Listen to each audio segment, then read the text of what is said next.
never back. I don't think we ever have a straightforward, solid intro. We never do.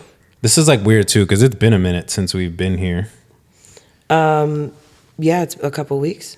I think we had 2 weeks. Yeah, 2 weeks. 2 weeks off. Our setting, the setup is different as well. The setup is different too, so feels surprise. Hey. Things look a little different, but it's okay. I We're like fine. this couch though. See, it's comfy. Yeah, I do. What? Yeah, no, I'm a big fan. I love the setup here. Nah, this is. I'm compliment the setup. do it now, dude. This is what I'm here for. Shout out 41st Studios. As soon as I got here, I was like, whoa. You know? I know. I do love this. Shout out Mike and Kimberlyn Keslak. I feel like, dude. I don't actually know if this is true, but I feel like how homey and things. I definitely feel like that's Kimberlyn. Oh yeah, 100%. Oh, okay, that's literally what he said too. Oh, okay. I was the I bookshelf definitely over there. feel like that is so just that is her. Yeah, and it's perfect. It was such a bombshell moment walking in here and seeing Mike because I serve Mike and I serve the two of them all the time at L.Y.F.E. That's and I was so funny. I know you. You're Mike Keslak. I see your name on a receipt every other day. It's you. Yes, live and in person. Funny. That is funny. Worlds collide in his space versus yours. I know, dude. I was like, wow, welcome to your fucking domicile, bro. This is sick. You know, he's a great. What word did you just say? Domicile. I suddenly feel so stupid. No, dude. I love that word. B, what does that mean? It's like a home. Your home. Okay. Domicile? Yeah. I love that. Yeah, using it. It's a fun one. I like that. I was literally just about to say, oh yeah, it's Greek. It's probably Latin. You know what I mean? He's like, that trying to get overeducated on it. I know. I was just about to completely. I know the root word. Etymology, KC. Yeah, the root word, the everything. Yeah, I'm a layman. I am very ignorant, clearly. I'm sorry, what did you just say? No, it's fun. Words. Yeah, words are fun, aren't they? Sometimes. Let's say some more.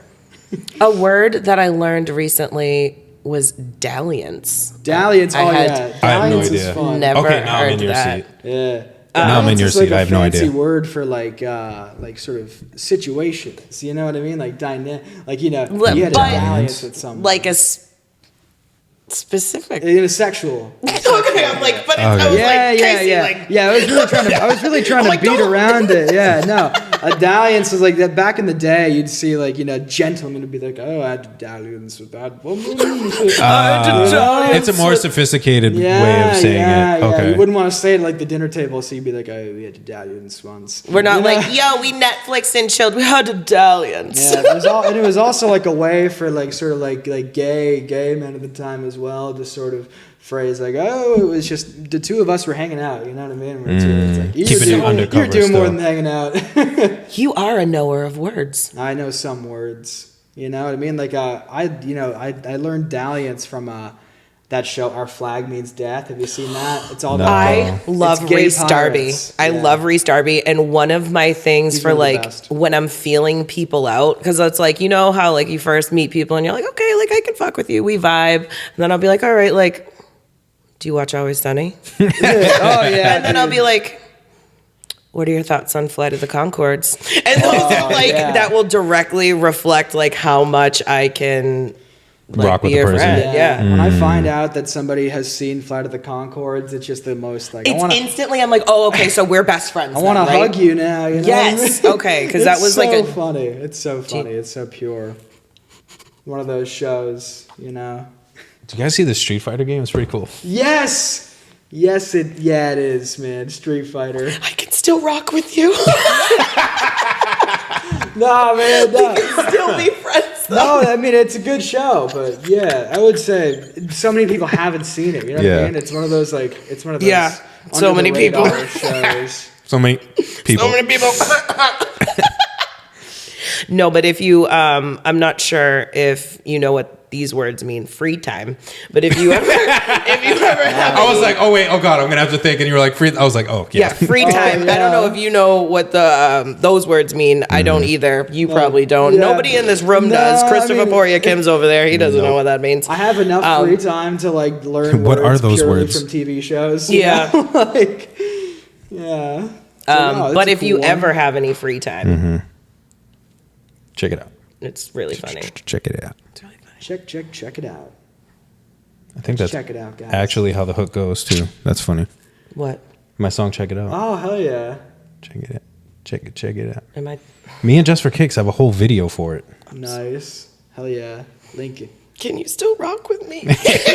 I think we're on an even playing field. I haven't seen the show. You haven't seen the video. I think we just balanced it out. We just balanced back out. The scale was like tipping a little bit, and then we're like, oh, okay. Waters have settled down a little bit. So we're balanced. So we're good. Same level. Should we introduce Casey? I mean, people got to know. Sure. People got to know. I can introduce myself. Yeah. Okay, what's going on, guys? Hey, guys. My name is Casey Woods. I'm an actor, comic. I do lots of stuff. I do primarily my focuses right now are like stand-up and improv comedy as well. I got some stand-up coming up soon, some improv coming up soon as well.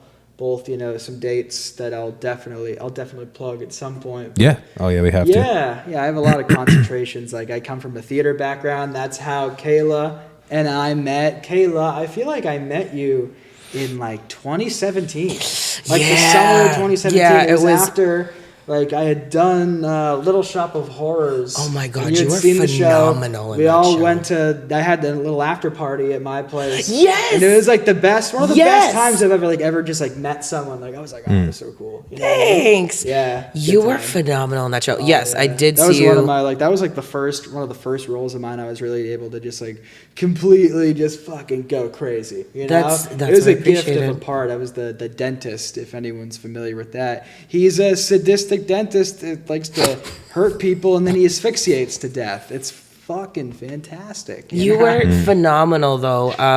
I remember seeing you and admiring the way that you completely let go on stage. Yeah. You are just so in character, and I love that. Like I love being able to see people in the zone. Yeah. And then I saw you in that it's one of my favorite things I've ever seen you in. That murder mystery situation. Oh my God, yeah. Dude, were you like a drunk uncle or something? I was the drunk abusive dad of the groom. You were so obnoxious. Yeah. So this murder mystery that we did in this mansion here in Lowell, the Nesmith house. It's like it's over on Andover Street. It's a historical landmark. It's a really old mansion, 19th century.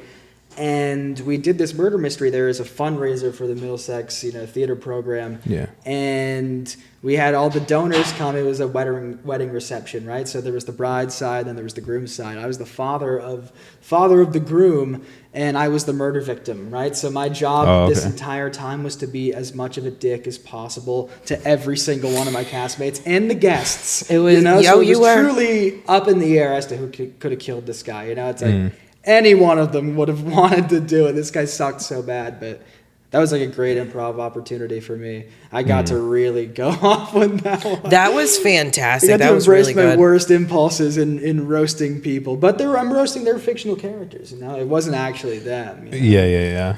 Yeah, that was definitely a fun release as well for me. Definitely very formative. But that's a good spin on it too. Instead of like almost making everybody a suspect in a sense, versus it was the job, Then I got to have a great over dramatic, over the top death where I choke on I get poisoned, by my wine, I drink first. I'm an alcoholic in this, of course. I'm like an old lecherous drunk going around trying to dance with all the women. You were so good. I remember just standing there like crazy. Crazy time. Is he really still alive? Yeah. People are like waiting for it at this point. They're really anticipating. Like, come on, just fucking die already, man. You're selling it way too much, buddy. Oh my God! One of my castmates sold it so hard that he literally broke a glass when I said something about him off the cuff, like at the dinner table in the sort of toast that I hijacked from the father of the bride. The father of the bride stands up and he's like, "Oh, may I say?" And I'm like, "Yeah, let let me take over for you. I'm gonna go first because I suck. You know, I always go first in everything in my life. You know, he's just a domineering. I love playing douche like ugly that. characters. It's awesome. It's fun to explore that. Isn't it? That performative side, because you get to paint the picture to the audience for when your comeuppance eventually come. You know what I mean? You really want to sell it, so they are waiting for it. You know, and then when it happens, it's a great release for everybody. It's a great catharsis when they get to watch stuff like that unfold before their very eyes. That was really cool. And it's almost cool to be able to like be a jerk and have no repercussions for it. Of course. Like have the freedom to just break out of your shell and just do whatever you want and be like, I'm just acting. Yeah. It's fine. I'm an actor. It's like, you're not wrong. It's like, you kind of went over the line there, man. It's like, well, that was my process. It was just my scene, you know? It's like, obviously you're a comedian as well, you know, and you see it all the time, like some of the jokes that comedians spill and they're like, you cannot say that on the street on a normal day, but because you're a comedian, it's fine. It's for okay. real. I mean, like just in the sort of Lowell. I shouldn't even say the Lowell scene. Like that's just like to a lesser extent, but the Boston comedy scene. I would say it's kind of mostly like every scene you'll have in any sort of city. The comics are fucking piranhas. You know what I mean? Like they will eat you alive. You know, you give them any bait and they're like, for real. It's like they see weakness and it's like, bam, you know, like I just took part in a roast battle recently. Oh, those have to be. Ooh, can we talk? Ooh, let's talk about this dwelling. It was a lot of fun. And I went slightly insane. It was crazy. It was a lot of fun. It was in a fun way though. I had the privilege of. So the way it worked is we had 4 battles, right? No, 5 battles. We had 5 battles between 10 comics. And between the battles, we would have people do like 5-minute sets, you know? Okay. That weren't in the roast battle. So we had like something like... That sounds like fun. Yeah, it was like 15 comics altogether. Cool. It was a great group of... Like all from like great group Lowell of people. Oh yeah, all and local area, like all Lowell. I would say it was Lowell, Manchester, and Boston, like mixed between. That's a good That's a good mix of... It's a great just mix. areas and people. It's a great mix because you get to meet so many different people from different communities because of just the sort of open mic situation where if any comic finds out about any mic that's like within like an hour drive, you know, they're gonna go down there to try new stuff out. So I've gotten to meet so many people from all of those scenes like that, and the scene here in Lowell is actually really blowing up recently. I noticed that. Yeah. We just actually sat down with a journalist from the Lowell Sun. Yeah, I know. Well, look at you. I know all the more like sort of national, international listeners are sort of like, what does that mean? You know, but I mean, it is a pretty prominent, I'd say, newspaper within Massachusetts. See you, man. It's a pleasure meeting you, dude. Likewise. Thanks, man. Hell yeah.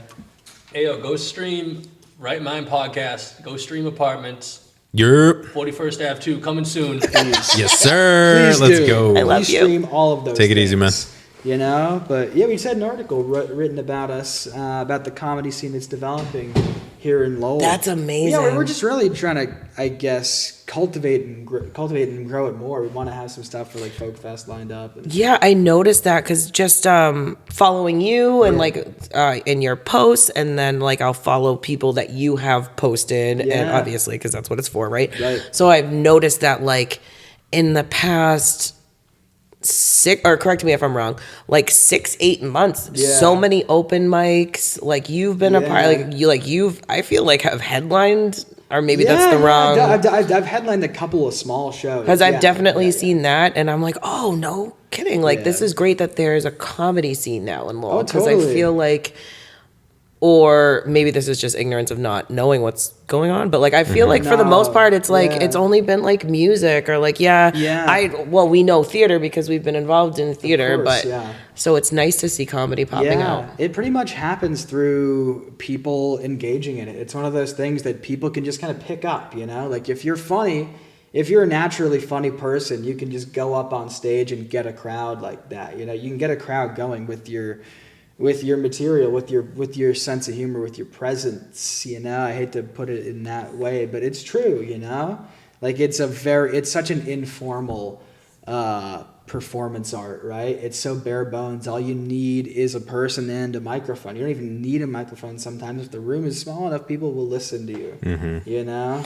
I love that you started saying this. So if someone is like super green and doesn't know the scene and like isn't familiar, or maybe they're like, I don't know if like, how would you say to start? I would say if you're like in the area, hit up the Safe in downtown Lowell. That's on Merrimack Street. It's a comedy mic on Tuesday nights. It starts at 8:30. List goes up at 8. You're gonna want to get there by 8 if you don't want to like be like number 20 something on the list. You know, like you want to get if that's like your priority. If you want to stay there through the whole show and get a good feel of things before you get on, that's a great time to go on as well. But it's the Bomb Shelter. That's where that's pretty much where a lot of this scene developed in the first place around last summer. Yeah, that's when it really took off. Like it started in, I want to say June of last year. So I caught onto it in July of last year, and I've been doing it since. But now we've had a lot of shows pop up just from the connections that we've made with other comedians at that mic that have been able to frequent it, and we've had people that have, gone there that now have their own open mics too. That's so cool. It's a huge sort of like growing, things like that grow with participation. Of course. People go there, and you might have people that, have considered stand-up and they don't really know if that would be something for them. It's such an informal sort of, I guess. Right. That place is downstairs, right? It's literally in a basement. Yeah. So like, I performed there. Pressure. Now that you say that, I performed, it's a great space. That may have been my second performance as a solo artist. Oh my goodness! Yeah. I had the first one with Cody Pope at Carla Rose, which we've talked about before. Shout out Cody Pope. Nice. And then literally the next day, I had that show. So it was like my first 2 shows. That's great. Like man. as an artist. Just a bang bang. That's a great. It was crazy. That's so cool. Because the guy that I was working with at the time, Joey B, he had an artist that he was connected with that was kind of blowing up. He ended up he was working with Joe Budden, and then he got signed to not Young Money. Who was? I'm gonna be bad at this. We need Chris for this. Why did he leave? The hip hop scholar. What the heck? He's like, hell yeah. Love that. That Baby was running. That Wayne left and everything. Birdman? It wasn't Young Birdman. Thank you. Oh shit, Birdman. Yeah. I was like, what was it that what he? a character. What man, was that it? guy. We were just. I can't think about of this I can't think of the label that he was running, but he ended up joining that label. So he ended up joining that label. Yeah. So he was like kind of a touring act, and he ended up coming, and that's Trev Rich. I don't know if you've heard of Trev Rich, but he was coming out. This was like kind of semi earlier in his career. This was before he had joined Birdman's label, but he had been working with like Joe Budden. So like, what year was this? This had to be 2015, I want to say, because it was actually around my second album. Okay. Like I didn't start, like I dropped my first project, but then I didn't really start performing like outside of, I did an event for the Boys and Girls Club, but like really like on my own, just like on my own too type of thing, like 2015 second album. Wow. Type of thing, yeah. So it took, yeah. No kidding. But yeah, I was like, you're like the Safe, and I was like downtown Lowell. I was like, oh my god, what a flashback. Small world. Yeah, I love those flashback moments where somebody's talking about a space, and you're like, oh wait, I did something there. It's it's always like it's always such a fun little way that you can sort of make a bridge with somebody else, especially with like another performer, yeah, exactly, another artist, exactly. You both have that resonance at that point, right, and things just go from there.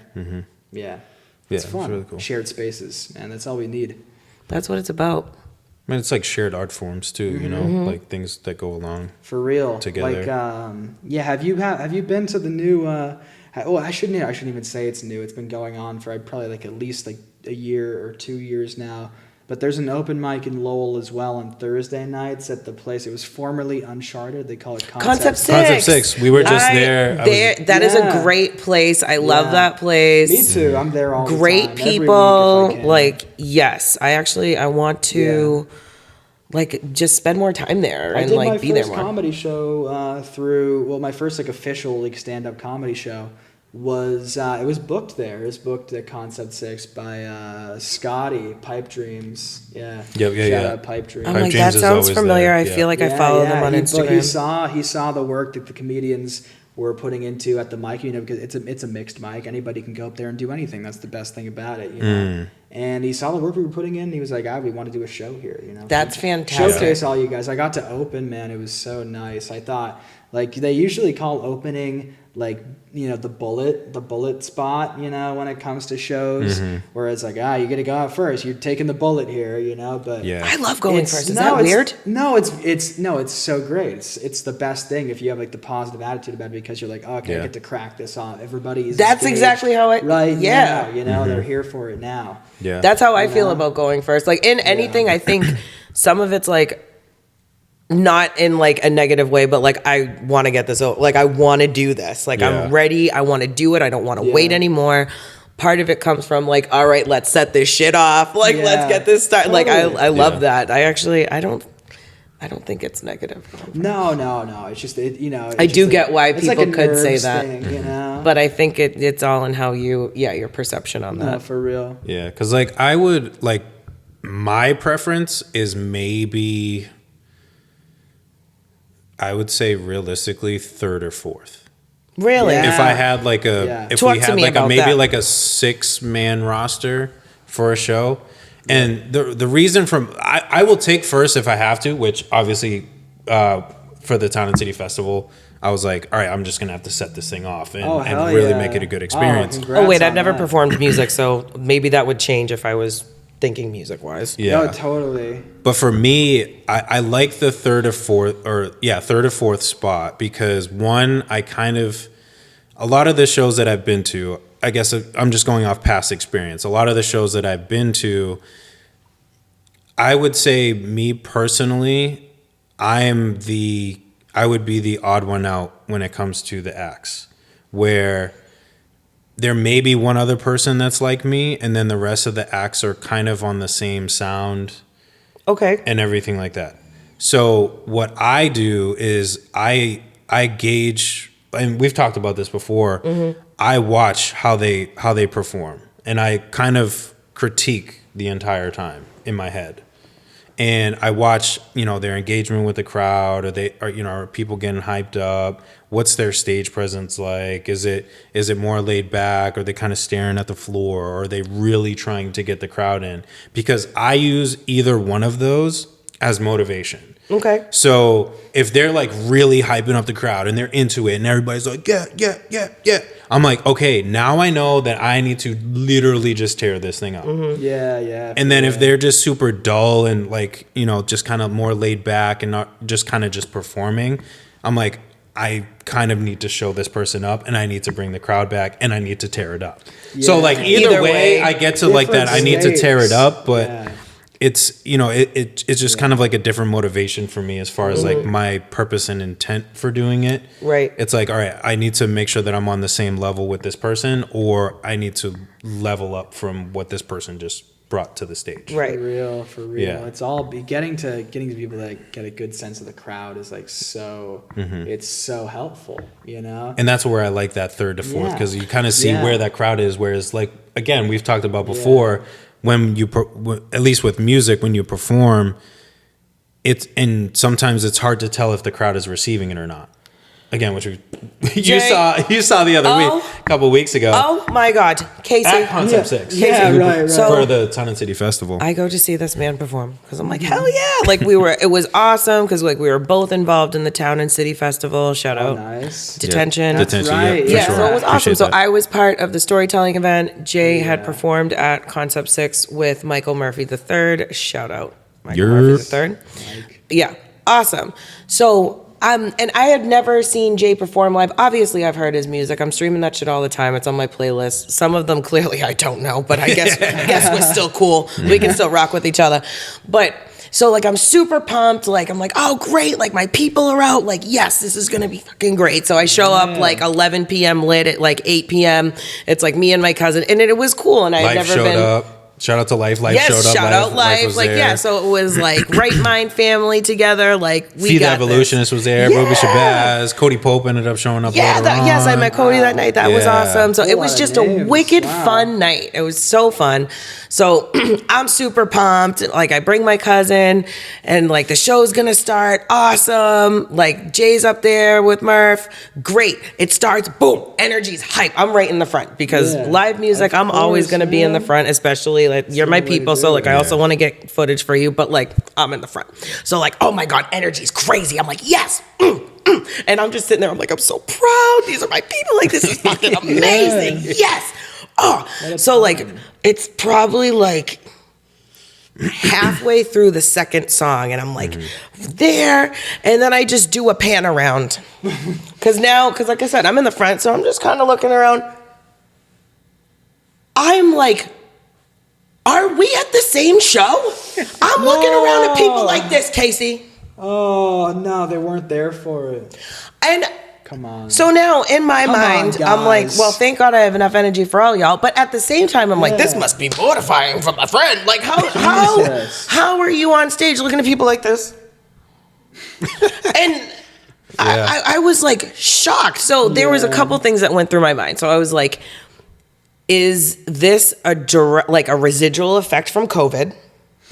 Of people like not knowing how to act in a public space and not knowing how to connect anymore, and not self-conscious. They're not. They're too self-conscious to actually engage with something. Yeah. Because like, what are you scared about? You're not going to look cool. It's like, dude, come on, get over it. That was a great point actually that you brought up, because like when I looked around, it's not like the energy was dead, like no one was there, but it was like people were like scared almost. And I'm like, what is happening? Are we at the same show? Are you hearing the same music? And like, are you attuned to these gentlemen's energy? Because like, if you were, you'd be like popping. It was just, it was so nuts to me. And it was like a lot of it too. Like, it wasn't even like the head nod. Like I was looking. It wasn't even like even that. Okay, all right. I kind of feel this. All right, cool. Like I'm like not gonna be like, yeah, but like I'm gonna be like, all right. I kind of respect what you're trying to do. So like it wasn't even like the head nod. So I was just kind of like, I'll just keep going. Yeah. I was like shocked. That was a moment where, and obviously I'm like half drunk, and I look at my cousin. I'm like, is anybody here? I'm like, I know they heard me. Like, but I was like, what is happening? Like, that was so weird. And I hope that shows are not like that for other artists, because like that has to be like a horrifying moment. Like you're up there, you're giving it your all, and then you look out and people are like, well, I feel like social media has made us so much. We're way more self-conscious than generations were prior. You know, you look at you could look at video footage of people like dancing or engaging in live performance from like the, you know, even like as early as like the 80s, 90s, the crowds are going crazy, right? But since we have iPhones now, we live in this world where, you know, if you're doing something in public that could be perceived as embarrassing, someone's going to take a video of you, and like, it could be online, or even at the very least in someone's group chat where people are like, you know, making fun of you, and you have no idea about it. You know what I mean? We have so many like walls that we put up now. Ugh, that must be so heavy to live that way. Yeah, tons of people do. Millions of people just live like this every day. But what were you gonna say? No, I was just gonna ask, have you ever had like a similar experience like that from like a comedic standpoint? Oh yeah. All the time. Oh, you know, do tell. All the time. Like I feel like me personally, like I would be mortified if in my head I say like the greatest joke I've ever had, and then everybody's just, yeah, dude. And then you're like, oh, now we have to have a funeral for that joke because apparently, like, nobody got it. Well, let me tell you, bombshell secret here. It happens all the time. It happens all the time, and that's the. It's all about the room. It's all about the environment. You know, like you can have the best jokes, like, you know, what you imagine to be like like your best set, like your best 5 minutes, right? Yeah. You're going out there. If the crowd isn't feeling it, they're not feeling it. They don't have to laugh if they don't want to. Yeah. You know, and it's sometimes you just need to have like, you got to just have faith in the jokes, you know. You'll be like, it's not doing well here, but you know, I know this is funny, you know, like it's just that you need to believe in your own material, or if you don't, then stop doing the material, you know, if it's not clicking with audiences, you'd be like, oh, okay, that's not working. I'm going to scrap that joke, you know, like I try to write at least sort of like 2 to 3 minutes, like every week, you know, because they say when you're doing stand-up in your first year of it, you need to just write as much as possible, right? So you have a sort of back catalog to draw from, like, you know, stuff you can develop further, you know, to keep going with. But yeah, a lot of it for me is just throwing stuff at the wall, and a lot of it doesn't stick. That's okay. That's okay. You know, that's what the process is there for. That's why you go to mics, you know, you get to, you go there to test out your stuff. Like, okay, I will actually bring this joke to a show now. You know? It's been proven, you know, it's ready. Now I can, you know, do this maybe in front of bookers, you know, and then you'll be able to get more gigs, you know, from that. Well, I feel like you can relate to that, like from a writing standpoint, right? Because like lyrically, right? I mean, for Apartments, right? You said you worked on it for like 72 years. Yeah, pretty much. So and then I switched stuff up, right? You know, as I kept, you know, as I grew as an artist and everything else, I was like, you know, just lyrically, I was like, I can do that better. I can switch this up, or it's not a topic that is me anymore, so I want to kind of reword it a little bit and this, that, and the other thing. But so any great art comes in drafts. You know, that's so true. You know, you'll Casey. listen, like for me, like for example, like I'll listen back to some of the material that I recorded, like, you know, a year ago, and I'm like, Jesus Christ, we are keeping that one in the vault. Oh my God, that is not funny like I thought it was a few months ago. You know, it just it's cathartic in that sense, you know, because then you really know which ones stick. You know, you go back to like, this was a banger. I feel like that's so. Yeah. Whoa, sir, chopper. We got Jesus. Oh, I thought it was like somebody banging on the door. I was like, what is happening? Like, or a jackhammer. Yeah. I was like, that's a wild hog. It's a wild hog. We were like, New Hampshire's like 2 feet that way, man. Yeah, that's true. There's that's like true. I feel like that bar that's like over there. I feel like it is like sort of like a biker bar, right? You know, in a sense, not explicitly, but it has that vibe. There's it's definitely that like the gun demo range right there too. It's definitely that demo. Dude, I went to that range one time. I went there twice with the same crazy friend of mine who was like, do you want to go to the gun range? I have $400. And I was like, if you're buying, bro. I felt like I was in Call of Duty. It was insane. Dope. Yeah. That's cool. Yeah. Yeah, like even me and Murph have tested out music too, because like we have a song called "Call 'Em Up" and it's not released or anything, and we still do it too because like we're both on it. So like whenever I have a show, I try to, like, even if it's like my specific show where he's just hyping, I do try to like mix in some of his stuff in order to, you know, just try to support him too, because like, you know, we just have that agreement right now just on where we stand as far as, you know, you and Murph our are business, so good you know, together. as far as like the business side of things, we've come to that kind of agreement. I'm like, if I can't do this, I'm gonna at least try to have you get some exposure to, aside from just reciting the words that I'm already saying. Each other is so important performatively. You know, you need to lift each other up, like especially with comics as well. Like a lot of comics will do that. Is like if they roast you, like if comic has like a good joke that like gets you, it's like that is like it's a huge like you know. It feels great, you know, because it's like a shared laugh, you know, between the two of you, and it just highlights your presence, you know, I guess, or your existence, you know. It's like, oh, you know, you think that much of me that you would, you know, think about a joke like that, you know, sort of lob it at me, like it's the best. That's what the roast battles are really fun for. Like I was very lucky to have roasted somebody that I've known since high school, you know, like she's so funny. Yeah, Katie Coughlin, shout out Katie Coughlin. She's very funny local comic as well. But yeah, no, that way we each had like a lot of material that way as well, you know. That's great. Yeah. Because you know the history, so you can kind of pull like real. Small little gems that you've had over the time. I didn't know as much as I thought, but like you just know who they are. Mm-hmm. You know what I mean? So it's like I know who you are as a person. That is very important. Sometimes you'll get put in a roast battle, and it's like a person that you see like maybe once, twice a week at open mics, and it's like I really don't have a good read of who you are just from your material. You joke about Pop-Tarts, you know. What am I supposed to say about that, you know? But yeah, it's a blessing when you really know when you know someone. Can you leave already, dude? I know, like, sir, this is just offensive at this just point. revving his chopper out here, like he's like trying to beckon like the bartender to come out. Like, come on. Oh, like that's his mating call. Yeah, that's his. Oh my god. You know, he's good like, lord. Do you hear the muffler here? All I hear is that he has a small penis.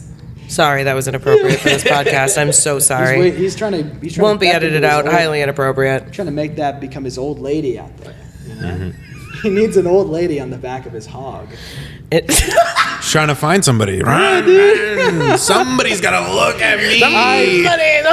I bet $50 he's wearing a vest. He's got some sort of. Now we have to like look. Oh, peek. Can you see? Oh shit, man! Is there music now coming out of this bike? You know what? Please tell me he has a vest on. We're not judging the vest wearers by any means, but where is that? Is this man wearing a bandana or a I hat? have no idea where he is. I think he's out of my line of sight, or it's the fucking Bronco right here. Is that a Bronco? There's no way. If that's a Bronco, that's actually OJ. That's some nice work though. For that to sound like OJ's trying to get on the pod. He's like, let me on. I'll give you the truth, guys. I'll tell you the whole thing. Come on, man. Come on in, OJ. Yeah, we'd love for you to be a guest and make connections through conversations. He would definitely want to play I don't know if golf. those are the connections that I want to have. He would Those are definitely not. want to play golf with you The guys. connection nor conversation you'd like to have. Oh, okay. Definitely not. Well, you gotta be more specific. I feel like being alone, and I feel like you'd want more people in the room. That's where I was going with that. Is just you've done it once. Yeah, so he was outnumbered the first time. Right, you pulled it off. I don't know. Adding one more, I don't know if that's gonna stop him. Yeah, right. But he's old now. He's weak. He's soft. We can take him, guys. I'm all set. He's gone. I think he left. Oh, Yeah, that's he much stopped. quieter now. Yeah. Oh my God, you're right. He either on the gave road up or he now. left. Yeah, he's like the Incredible Hulk, just like on his motorcycle. We could hear him but going never from town see to him. Town. He definitely has like an existence like that where he just goes from town to town. He's like, I can't stay here. I love that we have just made up like a whole backstory for this man. Of course, man. That's all I think about is well, I wish there was an O.J. Simpson app, you know, where you could just follow him around. He's like, this is what I'm doing. This is full transparency. You know, I'm not up to anything bad. Full You can transparency. follow me on the app. I mean, he wrote a book saying he didn't do it, so or Yeah, how he would do he it, or said whatever. if I did it. Yeah, if I did it, that's what it was. Yeah. That is like so crazy. I feel like I don't follow a lot in pop culture just because I'm like, this is. You were gonna say Pulp Fiction, weren't you? I almost said pulp culture. Pulp culture is definitely pop culture. Culture. Pop culture is pulpy. Sometimes. Oh, all the time. It's got a nasty, gritty taste to it. Yeah. I feel like sometimes, I'm just like all set, so I can't really be bothered with most of that shit. Of But course. Like, I don't care. sometimes, I'm but with you, though. Depending on what it is, like certain trash television, I'll absolutely like. Oh yeah. totally. Dive into a little bit, but knowingly, like I know Yeah. that. Oh, Yeah. You're like, Grace, tell me more, tell me more. like Yeah. does he have a car? What trash television is your guilty pleasures, Ooh, gentlemen? man, dude, I'll Tell Trash. me right now. Okay, I got you. Yeah, let's hear it. So more back in the day, Jersey Shore. Oh my God, dude. Jersey Shore is like 100%. Yeah, see. I had the GTL shirt, Jim Tan Jim Laundry. Kane Laundry. They had the best. Captain here. Dude, they had the best terms. I'm with it. They had the best terms on the Jersey Shore. They used to call girls that they thought were ugly grenades. They used to say, the grenades. She's a grenade. That is awful against women. If there was like the weak link of the group, and there were like all guys to go be like, hey, you gotta fall in the grenade there, pal. We got the rest. It's insane. Oh my god, that is horrifying as a woman. It is. It's terrifying. These are the situation. That guy's insane. Sam and Ronnie never could have one stable relationship. Ronnie is like, I feel like they should definitely have an app for Ronnie. We need to know where he is at all times. I don't know. Make sure he's not following that woman. I don't know if that man's doing well. I don't really know anything. I'm completely speaking from ignorance here, but same. I have a theory about high art, right? Because I think that the Jersey Shore is one of the pieces of high elevated art in our culture in the 21st century, right? I think that because I think you can break down the most important art to watching Italians. Okay. Mm-hmm. You ready? Okay. I'm not kidding. Wow. How can we have people see? Oh, you can. I will put this. I will insert this picture. Have you guys seen this? Just for everybody. You went full Guido. I went full Guido on it. I love that. That's so funny. I was a different dude. Who is that? You look very Hispanic in this picture. I don't know who that man is. Dude, you could have gotten on the show, man. Yeah. If you went to the set, they would have been like, yeah, let him in the club. Oh, yeah. Okay, you look Portuguese in that picture. I'm so confused by you, Jay. It was a different time. This was 2012, 2 years out of college. Yeah. Going through a lot of rough things at that time. Who is that? Is that Dom? What? That is... Is this Lil Saint? Where are we Dominic in Toretto. life? That is... I would say... I had the words and then I lost it, but basically to the point of Apartments J living in real time. Yes. Okay. At that point in time, because that was 2012. That was like literally just after my sister passed away. Damn. Like this was like March, so my sister passed away in February of that year. Mm-hmm. So that was like fresh mid point of there, and then June my nephew passes away. So this was like, damn man, going through it in real time. My wife had broken up with me the day before. Oh, we talked about this. Yep. You know, just like trying to figure life out. Yeah. So that was like Apartments. Well, now I feel awful for laughing hysterically at that picture. That was me like trying to figure it out. Because like if you look, now I feel like an asshole. So like to get real, so like you see that picture, which is Guido J. I love Guido J. This was when I was in Memphis for my sister's funeral. Okay. So like just like few couple pictures after is like Guido. Can you highlight that one for a moment? That was in Memphis too. You have great eyebrows. Hell yeah, man. I actually noticed that last podcast. Yeah. So this was like just going through it. I like that guy. Going through it. You look very fun. Yeah. Hell yeah. That was going out every weekend. That was just dealing. I get what you're saying. And going through it, and then my nephew passes away, and I'm like, all right, here we go again. Yeah, starting over. Yeah. Right. Starting over. So I bet not to go that dark. We were out and about the same places in the same time, so we definitely had to have crossed paths. Yeah, I was just probably blackout. And so probably were you? Oh yes, 100%. Hook slides. Yep. Oh my god, we were definitely. Oh okay. Hook slides was my spot. Didn't really hit the Blue Shamrock that much. Oh yeah, what a place.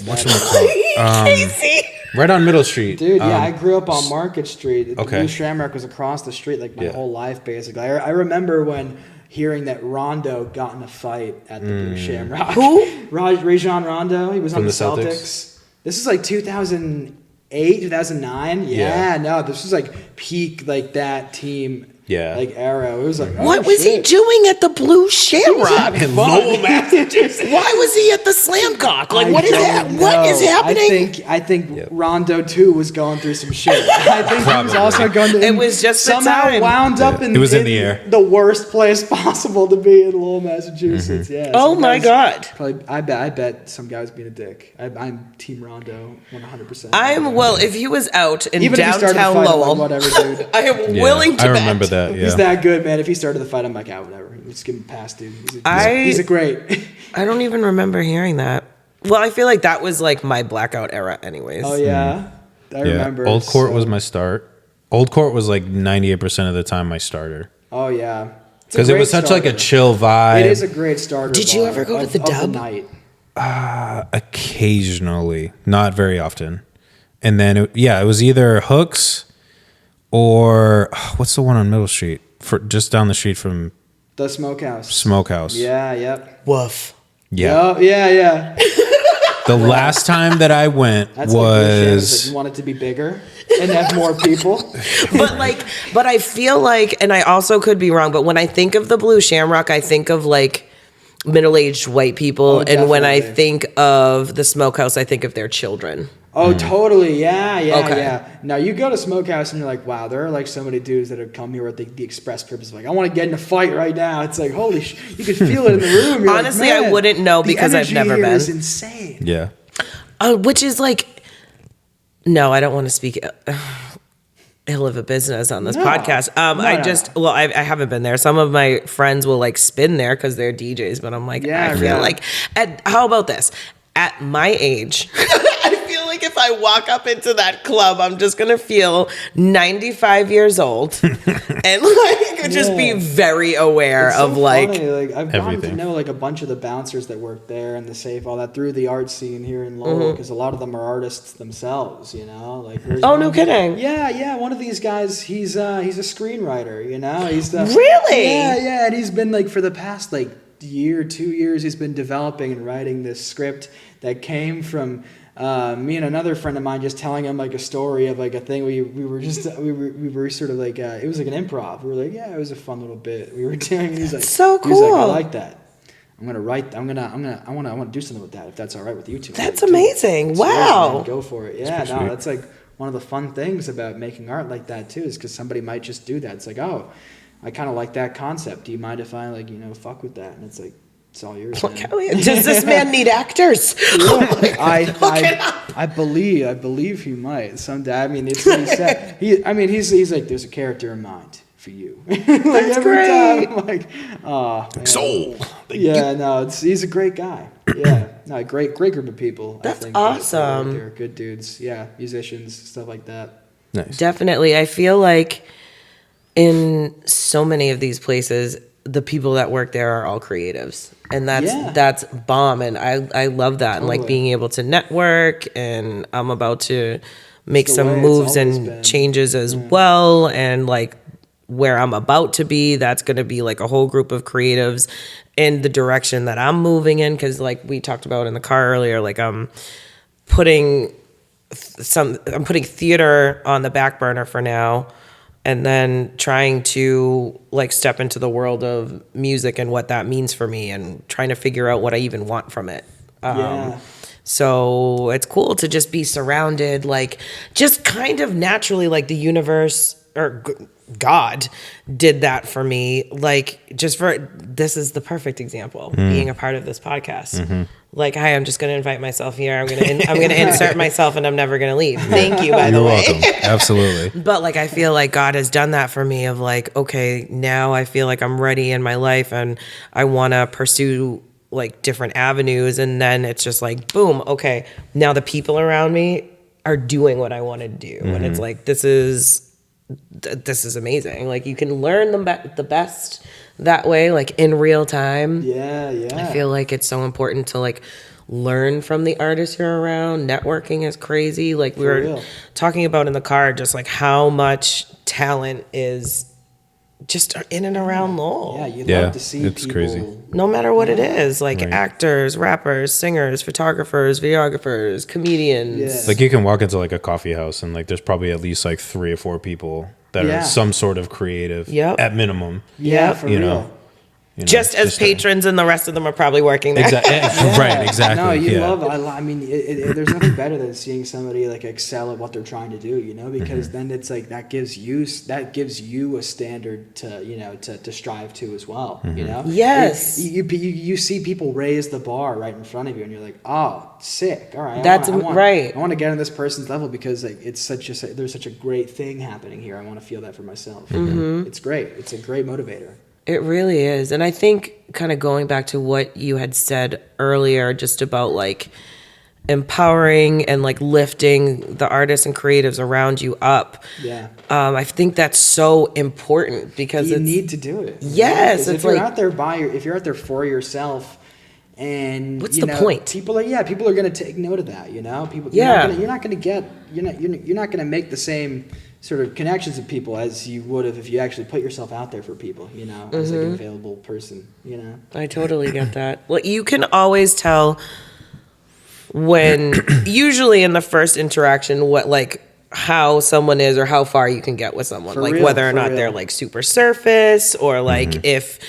Oh my God, one of the things I can't stand the most is like, oh, this person's great, just ask them. You know what? Like they're gonna tell you how great they are. The last thing I ever want someone to tell me is like how great they are at whatever they're doing, like how popular they are, how kind they are. Like, I was having a conversation actually with Maddie. Shout out my girl Maddie the other day about like if you are anything, you don't need to say it because people just know you are. Like if you're a kind person, you don't need to go around telling people that you are so kind. You don't need to be on social media like doing kind acts and being performative about it because people will know that you're a kind person. A huge thing. If you are an actual alpha, because most people that say they're alphas are not alphas. I don't care if that's an unpopular opinion. If you are an alpha, you don't have to say it. There shouldn't be any apparent. You know what I mean? Like, I don't. No, I'm with you on that. So crazy. We were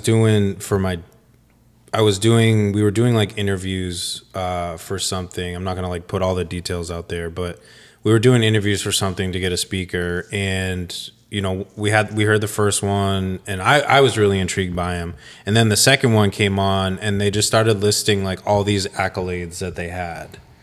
And I like instantly for me, I was like, no, please stop. But it was like, I've done this and I have this and I'm on this. And I was just like, I don't need to hear that. I want to see what you're looking to bring for what we're trying to do, not the level of success that you reach, because I could get the same from somebody who doesn't have all of that. From somebody off the street and get a lot of wisdom from them. Right. Versus, I don't need the accolades. I just need to know what you're bringing to the table. It's always uncomfortable because it comes from a place of insecurity, and you can see that and you're like, dude, you don't have to like prove yourself to me. It's fine. You just be like a real person. With me for it's like what you said, like let it show, right? Just you can say these things too, but you don't have to like say them, with like sort of like where you're wanting, it's like, this person, they're saying these things to me because like they might want something from me, or they're just trying to exert their power, over you in a room. And it's like, we should be coming here at the same playing field, same level. Exactly. And I feel like people don't realize like the way that you live your life is a billboard for who you are.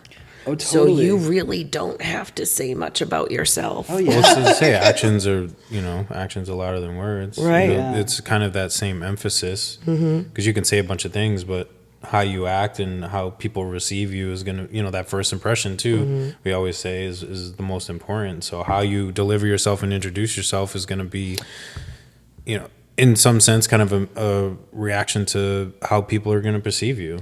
What's that saying? Like, people won't, I'm going to butcher this, like they don't remember what you say, they remember how you made them feel or something like that. I think you're like spot on too. Yeah, like that's so true. Like people will not remember your direct words, but like if you make someone feel comfortable or if you make someone feel good or smile because you like gave them a compliment or whatever, like, yeah, that's going to go so far. Or like say you're really nervous before going on stage and you happen to connect with another comedian and you don't even know his name, you don't even remember the words, you just remember that he made you feel okay before going on stage. Like that is like everything. Oh, yeah. Or they share that they're nervous too. Like, and you guys are like, we're nervous buddies together. Let's do it together. And then you're like, oh man, I know I'm not like the only solo person it's here. Cathartic. Yeah. It's very cathartic to experience that, to have somebody be vulnerable with you. Yeah. Because that's what we're looking for in art is vulnerability. Right? Like you gotta open. You know, like they used to say, like, so right. Yeah, like when you're getting trained, acting. They tell you, you got to act with the. It sounds cliche, but you need to actually act with an open heart. You can't need. It's not cliche. It's very true. You can't block yourself off. No, to it's the so person true. that you're trying to collaborate with. That's not going to. You're going to be bad if you do that. It's the people. I've acted with people that people are aren't going to see the connection, and they're going to say like, "What's going on here? Why am I watching this?" They're not. This isn't clicking. You need to be able to be. You need to be fully present with somebody, and it requires that. You got to kill the ego in that sense. I just want to see that you're human. Yeah. I just want to see, not that you're trying to put this act on for social media or to impress people. Like, I want to see the real you and that you're just an actual person. Yeah, exactly. If anything, like, I appreciate seeing people like. I don't want to see someone like go through something perfectly. No, I want to see the bumps. I want to see the bruises. I want to see how you recover. I want to see like the real process of whatever that looks like, whether it's like trying to get into music or comedy or acting or whatever it is. Like I want to see the realness behind it. I just feel like all this sugar-coated crap, it just leads you astray. And then you have like no real idea of how to go about things. Yeah.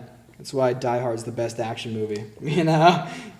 Bruce Willis, John McClane, he gets fucked up throughout that whole movie. He steps on glass. He's having a terrible time. But and he has all the odds stacked against him, right? But he like barely scrapes it out. And by the end of the film, you're like not even breathing. You're like, what's gonna happen? Like the first time you watch it, you're like, it's crazy. He's gonna have to die by the end. It's called Die Hard, right? Right. You're gonna die in an extreme way. He makes it through there in the end somehow. He tapes the gun to the back of his neck and he pulls it out. And you're like, wow, what a journey I've been on with this person, because that's what you want to do. You want to take people on the journey so they can feel the experience. They're not going to feel it if there's no vulnerability. If you're just like, if you watch a film where the good guy is just invincible the whole time and just effortlessly gets the better of the bad guys, that's not going to be entertaining. That's a boring story. You want to tell people an engaging story that they can relate to, when you talk about when you talk about your struggles, when you talk about all that, people they empathize with that the most. That's the most striking thing. I feel like, and I get, like, I'm very aware that I'm like a super intense person. It's not a surprise. So I feel like when I do have conversations with people, like at first, and like we're getting along, and it's literally just like, so what's your childhood trauma then? Lay it on me. Like we're getting right to it. Like, what are your things? I want to be in the feels. What happened? I know. I'm like, all right, talk to me. And I feel like it just, with me, it goes from like 0 to like 150 so fast, just because of that genuine interest of like, of people's whys, of people's stories, of like what has made them who they are in this moment that they're in front of me, That basically is just what used to happen, like back in, olden days, if you were new to town, you pretty much had to explain your entire life story to the, well, I went down here and I love that voice. The crops, the crops went dry and I had to leave and I lost my home, and you're like, damn, that's a lot of hard shit, man. Welcome. Now we just have social media, and you go on someone's page and you just scroll and watch their reels of all these like beautifully curated moments. Only half their life. Yeah. You get to see the wall, the wall of photos, but that's just all. Imagine that was all you saw of somebody's home, you know? Like if somebody invited to your house, but you can't see anything besides like a wall of like, their accomplishments, right? You don't see any of the reality, Like walking into some people's houses, it's like yeah. That's what social media is kind of. It's like it is. Mm-hmm. Like when I engage with people, like I was just thinking this, like while you guys were talking, have you guys seen Endgame? Oh, of course, yeah. Don't look at me. I haven't seen anything either one of you have referenced probably ever. Like the emotion that I want to feel is when they're all, like towards the end and they're all fighting, and then Doc Strange just goes up and just goes, yes. Like I want that kind of emotion. Oh yeah. So essentially, I'm not giving anything away, and I'm sure you can spoiler alert it for me. I won't. So in part of the movie, Iron Man is talking to Doc Strange, who can like go back in time and kind of see the future and everything else and kind of just play everything out. He's like the master of time. So Iron Man asked him, he's like, what is like the probability of us like essentially like winning this whole thing? And he was like, there's out of like, I don't know, it was like 3,498,200 in probability situations. He was like, there's one chance out of that whole thing of us like winning this thing. And then like they're getting to the final fight scene and everything's happening, and then like Iron Man's like fighting, and then like he just like looks over and you just see Doc Strange just go like, this is that moment right now, like the one time, and you're just like oh my god, I feel like my chest is so tight. Yeah. And you're just like, oh my god, this is it. And then you're just like waiting and like to see like what happens, and you're like, this was that once in a lifetime like opportunity. Like I don't know, that feeling that I had in that moment, like that's how I want to feel like engaging with people and like really seeing like the deep down just like, oh, you got me there, like just hit me to the core type of, like you said, like I want to know like the feels. Yeah, like I want to know like what makes a person and like why they operate the way that they do, and like some, I don't know, obviously I'm not gonna like be super intense if I am not like picky, if I'm not sensing that that's comfortable for the person. Right. I'm not going to be like, oh my God. I level with you. Yeah. But like, if I do read that that's on the table, then it's like, all right, we're totally like, we are going right in. Like, let's talk. Like, let's do this. Like, I just find so much fun, like in just having like conversation, like the back and forth. Like, I just need that. No, yeah. It's all about that, right? It's all about connection. We're social animals, Right. And I think also as creatives, because like whether it's music or theater or writing a comedy bit, like it's all about observations, right? Yeah. It's all about our perceptions of the world, right? And what we're going through, and like those little moments in life that we like file away to like create use art with later. Do you find yourself doing that? You have to, I imagine, with comedy. Like, I imagine you must see things go down in public and be like, oh my God, this is my next bit. Oh, totally. Yeah, I mean, that's where, like, that's the best thing about, I think that's one of my favorite things about doing stand-up, is that there is that, like, level where, like, it can, like, any moment, if I'm out and if I think of something and if I see something, I'm like taking my phone out and I'm recording it. I'm gonna say the bit as I imagine it in my mind right now. I'm gonna chronicle it so that afterward I can go back and listen to it over and over again, think about different ways I might want to do it, record that again, do second drafts, transcribe it once I have it the way I like it. By that time it's already in my brain, like it's that's my process of doing it anyway. But yeah, that's the best part about it. Like I thought, like I just like I overheard like a woman the other day, like as I was walking by, like mid conversation, and I was like, oh, that'd be kind of funny, like I thought what she was saying kind of just made me think of like it was like 2 minutes of stuff, like 2 minutes of material, and it was a fun time. It's not stuff that I might not keep all of it, but I did like. I got like a kernel of a good thing out of it. Good. And that's all I can ask for. That's what matters. Yeah, you never know how or when you'll use it. It's like we talked about before, like with like old lyrics. I keep some of my old lyrics because, I may use it at some point. I may find like a real value to it. So you never know where you could apply it, or even like a nugget of it. Yeah, writing it down, man. Putting putting it out there is so important, you know, and you have that privilege of being able to revisit things as a performer, you know. That's the best part, you know. It's like, oh man, I'm looking at this from a much different place than I did back then.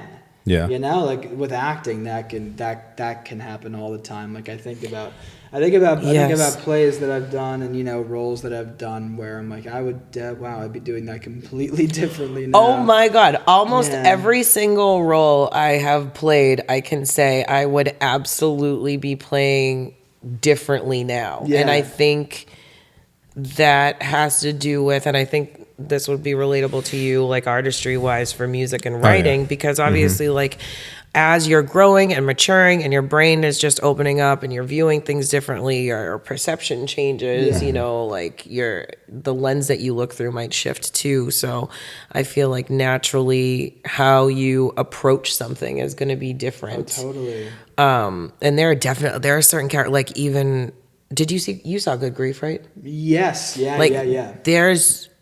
I still think about Maggie to this day. Shout out Mary Darling. And there are certain things I'm like, oh, I wish I had that opportunity again, because damn it, like, I get that now. Oh, absolutely. That would have helped me in 2021. It's like, so I great. get that. Yeah, it's one of my favorite things about being able to, you know, like, I mean, like Shakespeare, you know, is obviously like a sort of, that's something that's always going to be there, you know, like I look at monologues, you know, that I'm familiar with, you know, Shakespeare-wise, and like I'll look at them again now. I'm like, this is a totally different way to come at this than I was doing previously. It's a lot of fun, and it's always great because I feel like it's good as well to look at it from like, you know, viewing how you did it before. It came from a place of authenticity, you know. So it's not like of course, it's not like there's no like regret there. No, I think it's important to honor that part of yourself, totally. like we've talked about, and we can laugh and like joke and poke fun, but obviously it's important to like honor that piece of you, because like you said, it was coming from a place of authenticity, and you know, you were just doing the best with what you had in that moment. Yeah, so facts. For sure. Yes. Right. Like that was I forget, I was gonna say something else and then I just forgot. So yeah, I was even looking at a monologue even just last night. Like it's a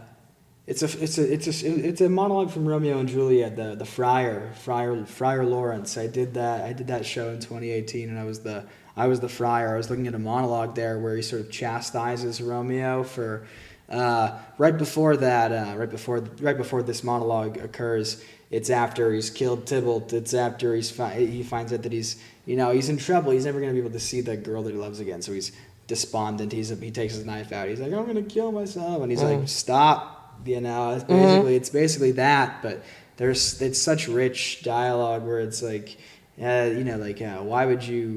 why railst thou upon thy birth, the heaven and the earth? It's like all three of these do meet in thee at once, you know, like that's your life, you know. Bars. You know what I mean? Like, it's like he speaketh barth. No, for real. It had a big effect on me when I read it, you know, like, you know, especially, you know, like when you think about like depression as well. Like I'm somebody that, you know, that I'm medicated now. Woo, you know. But, I'm not. I'm out here in these streets raw with my mental health.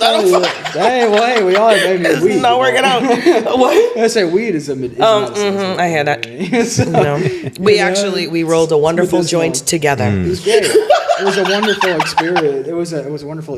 That was hysterical. What a great bonding exercise. Yeah, it was terrible. It was one of the worst joints I've seen in my entire life. It was my own fault. Oh my God. Kayla was able to salvage it. So normally I stuff cones. I mean, it's actually quite pathetic for how long I've smoked. I just don't roll. Like my roll game isn't there. Yeah, dude, so I'll just stuff cones or whatever, use a bolt, whatever. So like Casey and I had met up, and then I was like, okay, let's just run up really quick, like I'll stuff a cone and then we'll leave, forgetting I have no cones, but I had everything to roll, just not the skills. So I'm like, Casey, can you roll a joint? And Casey's like, I mean, no, you approached it. You were like, I got this. I mean, you prefaced it with the confidence. Right. You prefaced it with it's been a while. It had been a while. It really had. Like I just went on a big weed hiatus. I mean, the past. Well, this isn't going to sound like a big hiatus, but like about 6 weeks ago, I started this. Well, if you're a regular smoker, then that's a big hiatus. It was like a teeny little sabbatical. You know what I mean?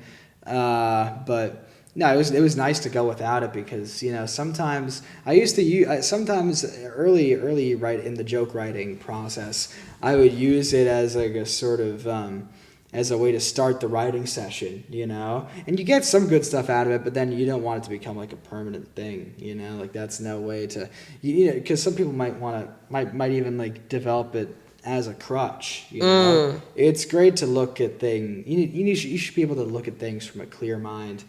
You've said that. That's what I said about drinking and everything. Mm-hmm. Yeah, right. Yeah, definitely. Because that's my earlier writing sessions. We would just drink and write. Yep. And it was like, oh, that's what I got to do to be creative or to have fun or whatever it is. And eventually I was like, all right, clear lens and. Yeah. Yeah. No, you'll see that a lot in comedy. Because some comics might not have the. Let's say like the confidence or whatever to like go on stage without having a few drinks, and it's like, there are tons of it's definitely a part of the culture, drinking in comedy because all the mics are in bars, like you're always, that's a good point. You're like almost always in a bar, you're surrounded by doing comedy, so it's just there, so it's like I'll have I might have a drink, but then, one turns into three, you know what I mean? Like, and then before you know it, you're like, I've had way too much to actually do a set that I would be satisfied with right now, I could not, before I do anything, I just can't, I can't be even high. No, yeah. Even, if I'm coming here, I will smoke knowing that by the time we start, I'll be straight. You know what I mean? You said that before, yeah. I can't, whether it's a show or, I don't know, I just can't, I get too nervous about it. Yeah, nerves. So drinking, that is definitely off the table before I do anything because... my mouth is reckless when I'm sober, let alone drunk. So, I don't need that, documented. I'm probably going to say some shit that I'm wicked embarrassed about. I just, no, I can't do that. Too many variables. I am an embarrassing person. So, I should not ever be documented drunk. No. Know yourself, right? No. That's not so much of life is just knowing yourself. That's not Kayla. That's Kimberly, and she doesn't need to be on air. We don't need to. She's unwelcome. Yeah, my drunk alter ego is Kimberly. Did you have a drunk alter ego? No, just. Oh man, that's such a crazy idea. Bad part of my life. Such a crazy idea that some people actually do that though. Did you watch that? Did you watch that true crime? Docu-series about that crime family in South Carolina where for 4 generations now, I think it's called low country. It's a crazy story, right? Because this family for the past 4 generations has been the attorney general of this one county in, I think it's South Carolina, and they call it the Low Country, where it's water, they're coastal, but it's swamps and shit. They go on they travel by boat a lot of it. They can just do that. What? But it's insane. One of the son, the youngest son of this current generation, he's some 19-year-old, rich, snob, douchebag, but he would slip into an alter ego. When they would drink, and he would he would do this weird thing with his arms. He'd be like, it was Timmy. He's like, I'm Timmy. Is this a real thing? I was totally just kidding. Also, didn't mean to be insensitive. No, this is a real thing. People will do this when they're. I was totally joking. People will do this in an altered state to sort of let their shitty behavior slide and to give themselves like less, give themselves. Oh my God, I am so sorry. I literally was just kidding. Oh my God, I didn't know that this was a real thing. For, man? I was like, I didn't know that this was a real thing, and I am like, it's not like a thing that you'd be like, hey, we should be nicer to these people. No, it's a bad thing, like this guy killed. Like, I did not know that was a real thing. No, like that people. Yeah, this kid crashed a boat and like a girl drowned because of his behavior. Because of Timmy. Because of Timmy. Timmy killed. Yeah, and they would just say that was my alter ego. Or that's such bullshit. Yeah. Yeah, people don't take accountability. Personal accountability for things. When they're drunk, or when they're in like an altered state. It's like, I was fucked up. It's like, yeah, still you. Yeah. Right, like if you did something awful, you still did something awful. Oh yeah. So like, because even in like the judicial system, then they're like, oh, like now they have this like other personality. Oh, they're crazy or and then they get off for it. Oh yeah, you can do the full insanity plea, and then you're like full performance. Like I had an out of body experience. I didn't even do it. Like that's crazy. That's that. Because then they're like, oh, like they have that. They can see themselves as another person, and then they're like, that's not the person that's sitting with us right now. That was somebody that a different part of their brain, or Did you ever watch that show Mindhunter on Netflix? Yeah, they sort of talk about that they interviewed the Sam Berkowitz guy, the son of Sam, who he killed like 8 people in like one summer in like I think it was 77 New York, and his excuse was that he said that his neighbor's dog was possessed by a demon and it was telling him to kill people.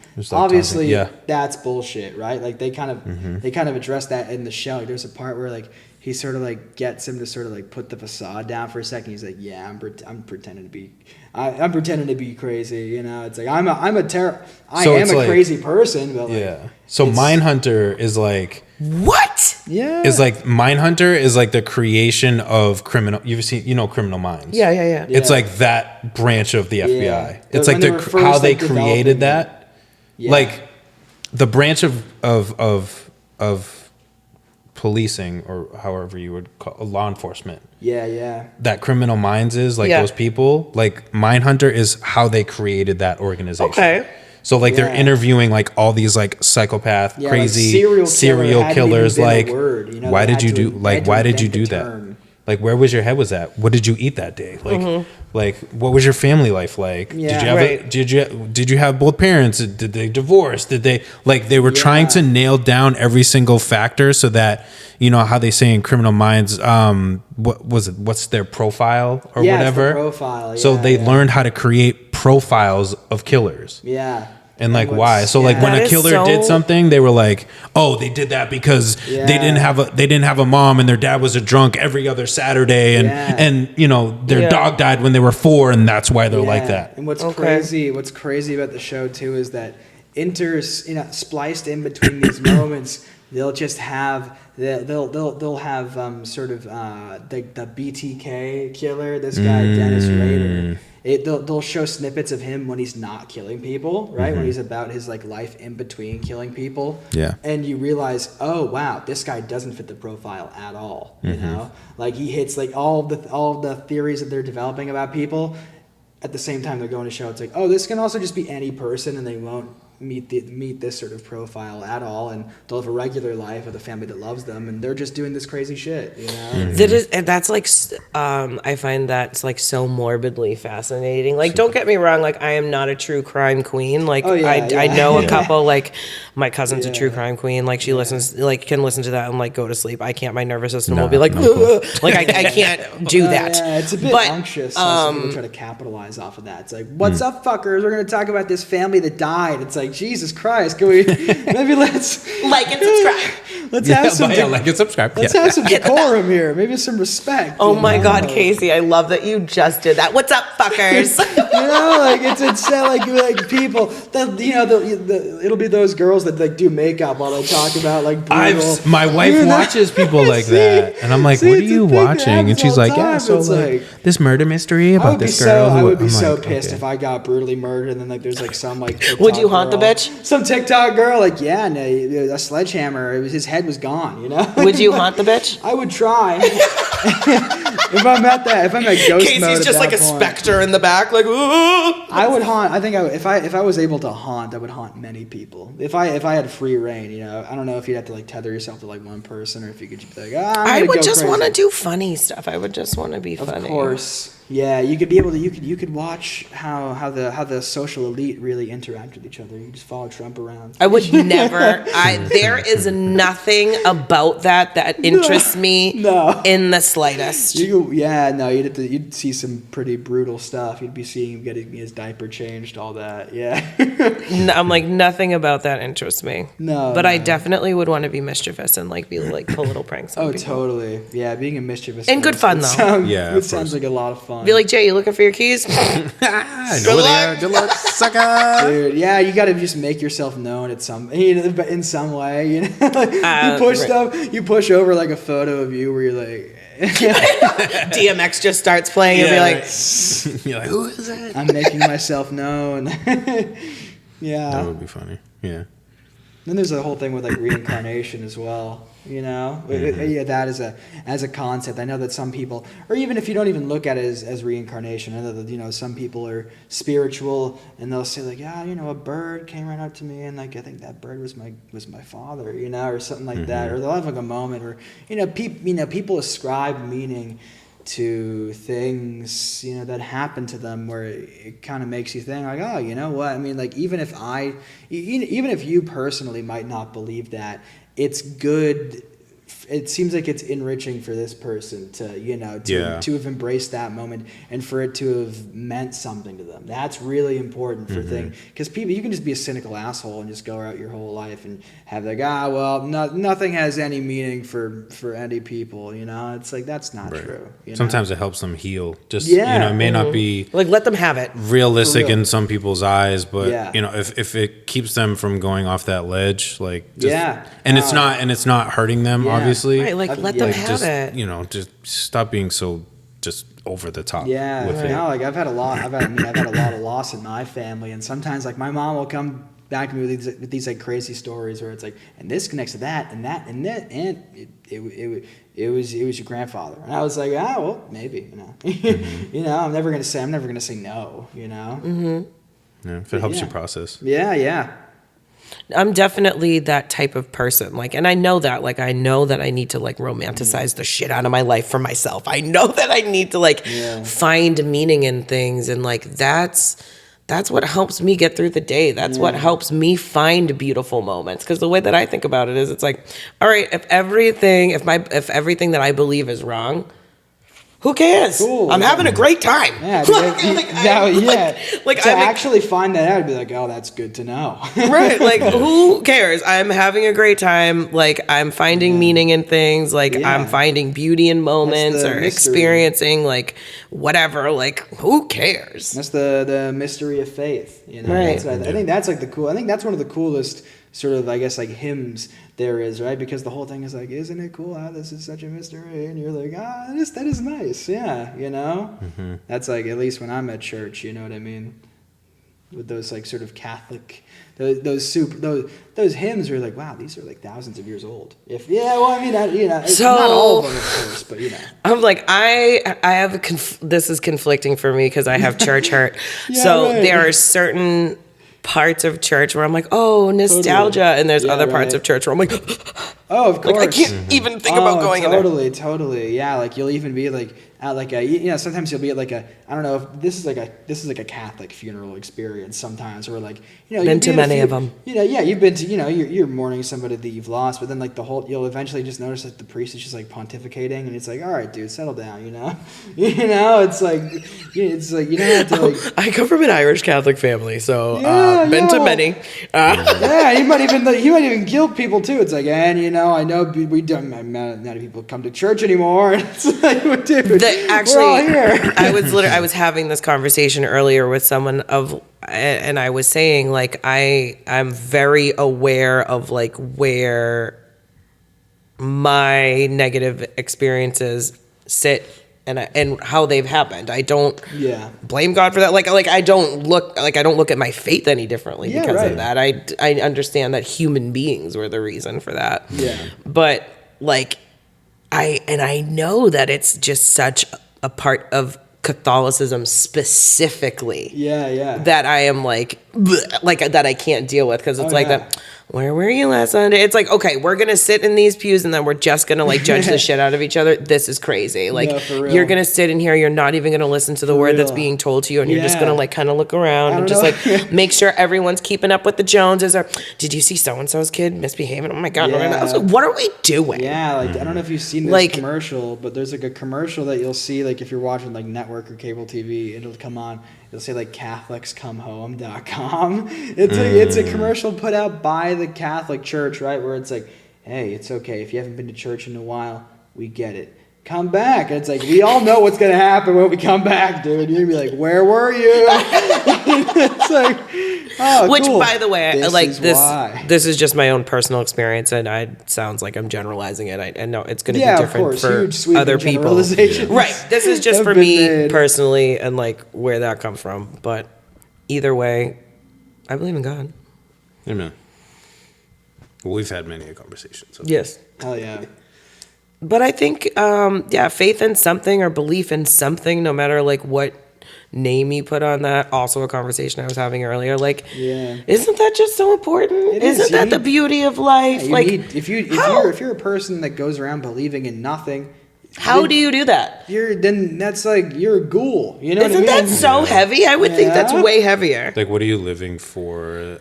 I guess you could say. Like, I actually think it takes more effort to not believe than it does to believe. Oh, 100%. So like, because you're just blocking out. Yeah, I think it takes way more effort to not believe. Yeah, so like, and like even just having like principles as a human being, you know what I mean? It's like I believe in I believe in respecting each other. I believe in I guess having principles is very important, and there are definitely people that just go around life just disregarding every principle that you might have for your fellow person. It's like that. Those are like those are like sociopaths. They can just like operate like that. Talking about Washington D.C. A lot. A lot of this brings me back to episode 50 real quick. Disney. We're not gonna. JFK wasn't. No, we're definitely getting bullets shooting through that window. Oh my God. Let's talk about the Dulles brothers for a second, shall we? I'm talking Department of Defense, CIA. Oh my God, we need to get Casey and Murph together. Right, seriously. Let's get him on the phone right now. Murph. And one last thing too. So like, when we do shows, because you said Murph and everything, and we obviously have a comedian here, so. Before like Murph and I start a show, like for some odd and strange reason, it's always come up as this like comedic stand up, like while the DJ's like getting set up or anything. Yeah. Because we have the wireless mic, so we get them like ready, and we're like they're like already in our hand. So then Murph and I are literally just going back and forth on this like stupid, idiotic, like comedic banter, just trying to like tease the room a little bit while we're waiting for this guy to get ready. It's a great way to warm up a room. It is. Get people listening. Get people, relaxed. So he just goes off on a tangent on like different stuff, and we just like piggyback back and forth. That's what I'm so excited for. Like with this upcoming. So like I'm a part of a small little improv troupe that's in collaboration with a local arts collective, Martian Radio Theater. Yeah, shout out Martian Radio. Where it's this, we're starting a little improv troupe calling ourselves the Alienators, right? And I love that. Space Case Creations. Yeah, dude. Dun, dun, dun. Yeah, dude. Oh my God. So Murph, who we're talking about, he does merch. Space Case Creatives made this sweatshirt. Shout out. So that would only make sense. That's crazy, dude. Yeah, it was just weird. Yeah. Anyways. Yeah. So like we have this upcoming sort of, I guess, monthly, for the time being, monthly residency of doing shows at Coffee and Cotton. That's amazing. Nice. Number 5. Yeah. We're gonna be able to, on the last Friday of every month, we're gonna have like a little variety show, right? Okay. Where the first half of the show will be us doing the improv, warming the audience up, and then the second act half will be like a curated act. It might be a band, it might just be a singular musician. Who knows? It might even be like readings of it could be performance. Who knows what it's going to be? The world is our oyster, We're just really looking forward to it. I'd like to insert myself in that sometime. You do. We'll have you. There's everything else. We we will be in touch. we'll shake hands for posterity's sake, for the pod's sake. But man, yeah, this is. Yeah, if I could plug. Oh yeah. Plug away, honey. Hell yeah. So, plug away. Yeah, first of all, find me on Instagram. That's Casey Woods at Casey What You Doing. That's CASEYWOOTCHUDOIN. What you doing? It's a play on words, right? That's funny. You can find all my dates there. For shows, upcoming events, all sorts of cool stuff. I try to plug as much as I can there. Be a cool little network for people that deserve it, right? Like these. You are people. A cool little network. Thank you. You are. Everybody should be their own, spider, right? Webs are beautiful, right? Charlotte taught us that. She was a beautiful spider that had children. Charlotte's Web.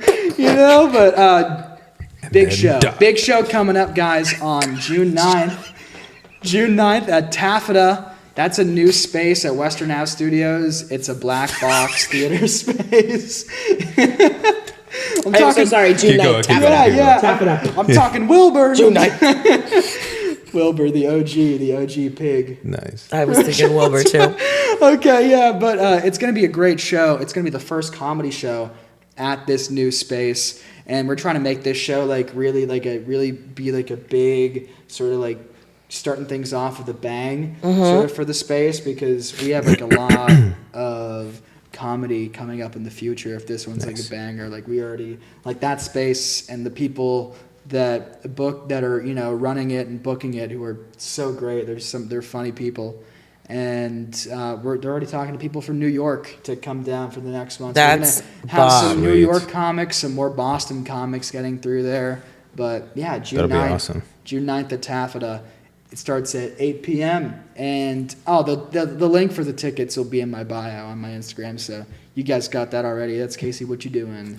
Thanks. In case you missed it. In case you missed it. In case you missed it.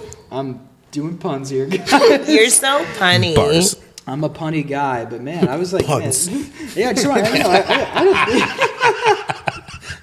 Sorry. Puns. No, you are a very funny man. Oh, thanks. I try to be. I can't even believe. So we've never acted together. Isn't that crazy? We have never been in a show together. Yeah. I've seen you in things that you've seen me. So many. We're two ships passing in the night, and I don't understand how we've never acted together. Completely parallel. The entire time. Right? But we at the same time pretty much all of our frequent collaborators are the same people. Yeah. I don't get we need to do something. I know. I don't know what it's gonna be. We should do at least a staged reading of Who's Afraid of Virginia Woolf at least once. Okay. I'll be George, you be Martha, just tearing the room up, and I'm just yeah. I would absolutely love that.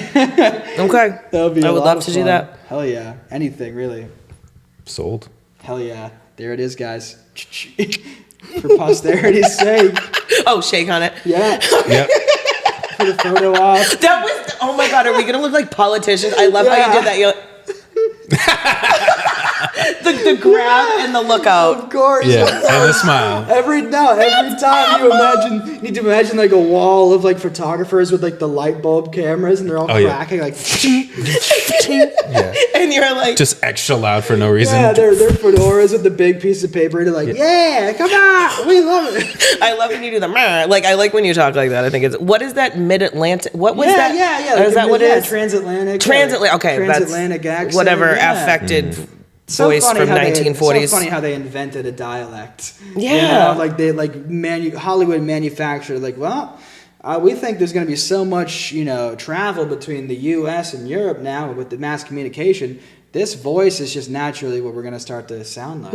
So we're going to talk like this. It's sort of a combination between the two. It's crazy. It's crazy. And that they all they send them to school for this. There would be acting talent schools that the studios have, where it's you're going to learn how to not talk like you're from fucking rural Pennsylvania right now. No Kentucky accents in Hollywood. I feel like I need a dialect coach for how New England I sound. As soon as I open my mouth, I feel but I feel like the Boston accent though, that's like a trump card. When it comes to dialects, right? Because there's always Boston stuff, being made. Okay, maybe it's such a boon. And it's such an accent where you can tell when someone's faking it. You can't fake it because it's like awful. you can't when you see people try to fake it, it's so terrible. Like I don't know. So maybe I should just be proud of you my should. You need to flaunt it as a skill. You know what I mean? You gotta flaunt it. Under my special skills, I'll be like you need to have dialects Boston. I do not pronounce my R's where they should be, and I add them where they shouldn't. That is my special skill. It's not for real. That is such a good way of describing it. Yeah, but you listen to somebody who's faking it. Like, ever see Benedict Cumberbatch in that Whitey Bulger movie where he's I'm the mayor of Boston. It's crazy. Like, this is awful. Can you do that one more time? He's Whitey Bulger's my brother. It's crazy. It's like it doesn't even sound like. I'm like, dude, you're English. Just be British. Good God. Yeah. Mm-hmm. But yeah, that's one cool thing about being from around here. You need to embrace where you're from and the things that people, sort of. I guess like what you give to what you exude to the world. You gotta capitalize on it. That's so true. Yeah, Casey, what you doing? It's true. I thank you for that. I appreciate that. Of course, dude. Thanks for having me on. This is so much fun. Appreciate you coming. Dude, of Definitely, course. for sure. I don't know how much longer you guys want to go. I mean, we're still going, right? Cool, or I don't know. We are still going. We do got to wrap a little bit. Yeah, I was going to say, how much... is this, are we wrapping right now? Yeah, kind of, sort of. Okay, cool. Okay, Thank you. Cool. Yeah, I didn't want to overstay the welcome. No, you're good. Leave. Cool. You should have left with the hawk. Oh, man. That was your ride, honey. I should have totally... Oh, man. Imagine if I, went out there and I pulled my leg out, my pant leg out. That's your new dalliance? To get a ride like, hey. To get a ride from OJ on the motorcycle. I think we established it was OJ Simpson. You just see the leg stick out the door. You ever see the old cartoons where the leg just comes out and they're like, you do have legs for days. Thanks, I try. Weeks even. Yeah, my mom. I got it from my mama. I noticed that earlier. So he, because where I work is 3 seconds away from where I live. So he met me at my work, and we were walking to my place to get my car. So I noticed when we were walking, because I hoof it, I walk fast. I walk at server pace because I worked in restaurants for a long time. Of course. But you, motherfucker, I was like, oh my God, one stride for you is 5 strides for me. I think I may have I may have felt like I was late, so I think that may have been me also. I'm trying to be quick for all. We're it's just me and Casey. Go right down Central Street. Are we being fast enough right now? Yeah. We're zooming by people, their hands blowing back. Yeah, but we got here on time. That's one thing about having long legs is you definitely need to be conscious about it when you're walking with people with less longer legs. Sometimes you'll be going at your natural pace, and then you'll look behind you, and they're just whoa. I know, I'm 3 blocks behind. I'm I'll see you there, Casey. Sorry. Yeah, right. I'm so sorry. That's caused me so many problems with shorter I guess people. It's what are you doing, man? Fuck, I don't know. Sorry. It's okay. I was just running faster. I'm Casey, I'm trying to talk to you, but I'm really out of shape, bro. Dude, I have it's crazy. It's sobering. Sometimes when you have that lack of self-awareness, then you're oh shit. No, yeah. I mean, it's good to recognize it, at the very least. Right, seriously. That's okay. Short people problems. I do it. Yeah, it's good to have my wife hates me because I'm taller. So she's not short. Slow down. Yep. Is she short? Yeah. Oh. She's definitely much shorter than I am. I thought she was taller than me. It's not hard to be taller than me. Never mind. I was going to say it, but I was I'm going to go tongue, and then you were I'm I got it. Got it. I'll let you take care of that. Get that. Thank you. Appreciate it. So shall I break out the measuring tape? Please don't. I've been making up a fake 1/2 inch. I don't think it's real. I think, does everybody do? I feel what's the height? What is the height? discussion. Oh right? my God. Because I feel like with dudes, it's such a. I feel like with men, it's such a thing where like you'll see dudes like it's like, are you being honest with me? Is that your actual height, or are you tacking on an inch? Because I'll be honest with you, but are you gonna think that I'm tacking on an inch? Because I'm not. Okay. Is that a thing? So I actually out here right now. I saw a meme a day too late, and I was like, damn it. Because it was meant to be posted, obviously, on May 11th. Because it was like, oh, it's 5'11", or as some guys would say, 6'1", and that made me die. Yeah. I have no right to be talking to anybody about their height, like whatever. I'm all for it. But I just thought that was so funny. But is that a thing? Yes. Okay. It's so a thing. It's so a thing. Yeah. Guys add inches. I'll just leave it at that. It's true. It's true. That might. Let's call a spade here. That might be one of the truest things stated this entire podcast. And on that note, ladies and gentlemen, this is episode 55. Oh yeah. We have Casey here with us. That's right. Casey Woods, folks. Thank you guys for having me on. This has been so much. Thank you for being here. Such a pleasure. Thank you. See you, folks. And until next time, my name is Jay Faith. I'm Kayla. And I'm Casey. And this is the Right Mind Wednesdays podcast. We'll catch y'all next time. What's up? Heyo.